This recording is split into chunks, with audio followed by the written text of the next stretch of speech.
It took 4 years for the merger to actually become effective. It was announced June 8, 1966. The best decision, arguably, the NFL has ever made. So we're doing a draft today of the best decisions the NFL has ever made. Without that one, this is the literal AFL Memorial Draft. We usually use that term when, it really doesn't apply because the memorial isn't really in memoriam of anyone, but this is in memoriam of the AFL. So, Chris, you've got a trivia question for me. Lay it on me.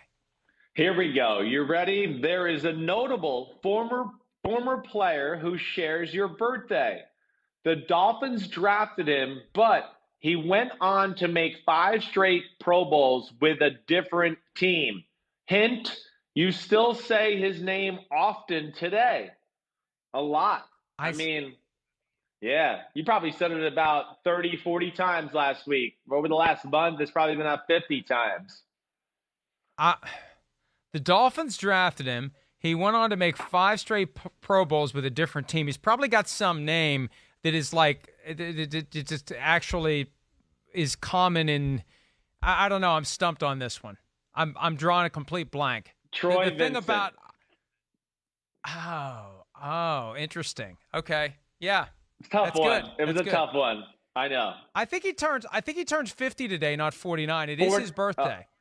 Is he 49 or 50? I thought he was 5 years younger than me. I need to check that because he and I have. He's 49. Okay, so he's 6 years younger than me. I think he changed his birth date because I thought he was 5 years behind me. Maybe he's trying to stave off 50. Hey, Troy, it's coming for you, buddy. If that's what you're up to, it's coming for you, or maybe it's already here. All right, you get the first pick, Chris. Best decisions the NFL has ever made. Well, I mean, I almost feel like this is not fair. I almost think we should almost exclude this. But I mean, of course, I got to pick the Super Bowl. The Super Bowl is the best decision the NFL ever made. There's no doubt about that. The spectacle that's become around the world. I mean, it's a show that's second to none. I mean, the TV ratings tell you that. It's the number 1 rated or top rated TV show every year. If you look at the top 100 rated TV shows in the history of TV, every Super Bowl is in the top 100, so between that, the spectacle of the halftime show, the pregame show, everything about it, it's become unlike any sporting event I've ever seen, been around. I don't think there's anything that can compete with it right now. It truly captivates all of America on that first Sunday in February. And we have parties and do whatever else and block out 6 to 7 hours of our life to watch a football game. So the Super Bowl to me is, of course, the greatest thing the NFL ever did. By the way, according to Wikipedia, which as we know is the best thing ever because anyone in the world can write anything they want on any subject, so you're getting the best possible information. According to Wikipedia, Troy Vincent is 50. So we're gonna need an investigation into whether he is 49 or 50. I am not. I'll just text him and ask him, "Hey, happy birthday." Well, are you 49 Troy, or are you I just 50? want to say, damn, I'll do Troy, that. you're old today, too. You're old like Mike Florio, too. Welcome to 50ville, then. I am going to go with this. I am going to go with the decision from 10 years ago by the National Football League to get rid of sudden death overtime. I hated it. I still don't like what's in its place. I think that the team that kicks off to start overtime should always have a chance to match whatever the score is, touchdown or field goal. But getting rid of that ability, especially in this day and age, where the 50-yard field goal is not the heroic achievement that it used to be, and every team's got a guy who can hit from 55 almost reliably. Getting rid of that ability to receive the kickoff, get a couple of first downs. I mean, we saw it play out in the 2009 NFC Championship game between the Saints and the Vikings in overtime, how easy it is to just dink and dunk your way into position to get that field goal, walk off, and you gain a berth in the Super Bowl. So I still think they need to go the rest of the way. I don't like the fact that, and we've seen it happen, we saw it in a Super Bowl, we saw it in an AFC Championship game in recent years. Super Bowl 51 and the 2018 AFC Championship game. Win the toss, go down the field, score the touchdown, and the other team's offense is just standing there, never getting an opportunity. So I'm praising the NFL for making the decision to get rid of sudden death overtime, but I'm still revisiting and encouraging the NFL to take it the rest of the way, Chris. Yep, I know you love that rule. I know you want that. I get it. I don't know if I'm all in it with you there. Okay. I do like the adjustment of what they did as far as getting rid of the sudden death over time and all of that. I understand that. And it certainly has added to more exciting football. I'm not so sure I feel the same way that you do about, oh, one team gets a touchdown, the other team deserves. I mean, hey, the other team's got, good players on defense too, being paid a lot of money. All right, here we go.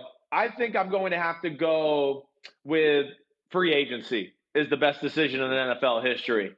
When I look at that, I think that's where the league just went to another level or exploded to another level there when Reggie White began his free agency tour. Like, that was the first guy, the first notable big time name. We were like, what? Reggie White's going around and going to visit teams? I mean, to me, that increased the sport's popularity. One, it gives every team more of a fighting chance every year to rebuild their football team and be competitive and be relevant that season, which gives fan bases hope and, of course, drives up money and everything else that way. And, hey, there's just the excitement of changing players and what it can bring to your team. Oh, wow, I'm a Browns fan. We traded for Odell Beckham Jr. Whoa, I'm excited for this year, or whatever it may be. I just think it's expanded the what do I want to say, the business side of the sport, and of course made it more fun for fans in general because you have a chance to accumulate a few superstars every offseason and make your team a whole lot better. And that's what we all want. We all want that chance of a team to have a chance to win in that upcoming season. There still, though, is a disconnect between having the ability to go out and sign free agents and actually parlaying that into a successful Super Bowl type team. I mean, how many teams that have gone out and just spent in free agency? Other than like the 49ers in 1994, how many teams have gone out and bought a championship team? And you mentioned Reggie White, right? Reggie White was available because he wasn't eligible to be franchise tagged because he was one of the players who was on the lawsuit that resulted in free agency. So one of the benefits to the individuals who put their names on the lawsuit was you can never be franchise tagged. The franchise tag really does take a lot of the steam out of what it can be. But I will agree with you on this point.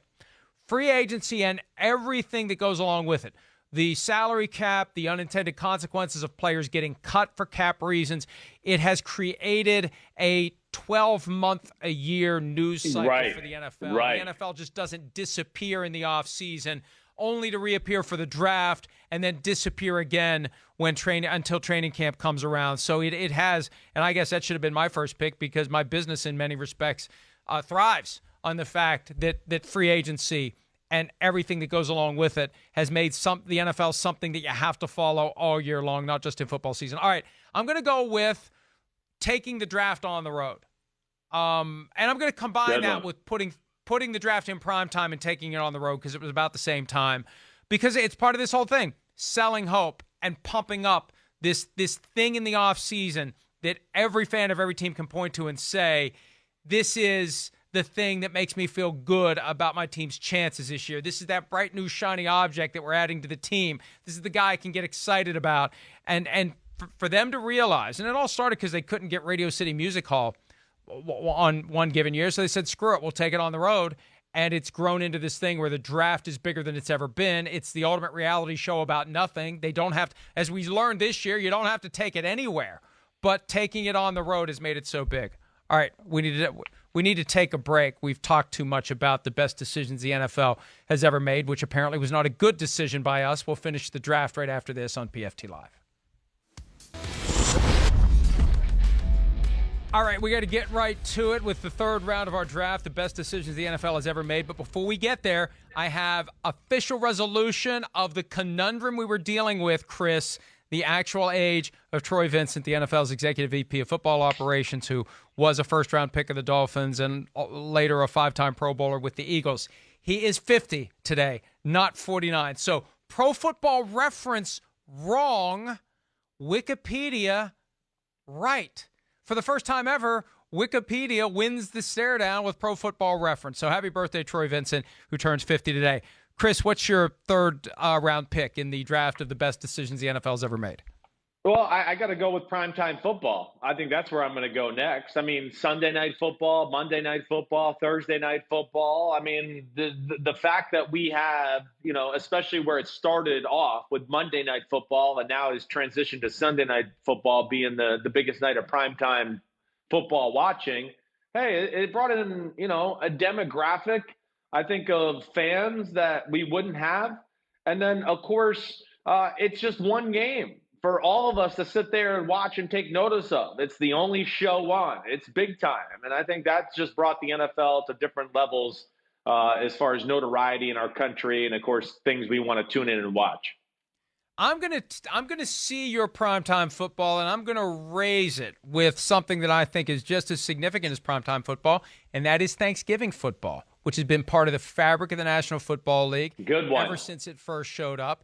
And those are the games that what's the first thing you look at when the schedule comes out? For me, I look at the Thanksgiving games. Who's playing on Thanksgiving? The early game, the middle game, and the late game. That's the day where you have the captive audience. Are they going to give us great games? Or are they just going to give us anything? Because we'll watch anything on Thanksgiving. And in recent years, they've done a better job of giving us really interesting games. And they are very interesting this year as well. All right, that's our draft. Hi, I'm Mike Tirico, and thanks for watching. Make sure to hit subscribe for the latest news and highlights from NBC Sports.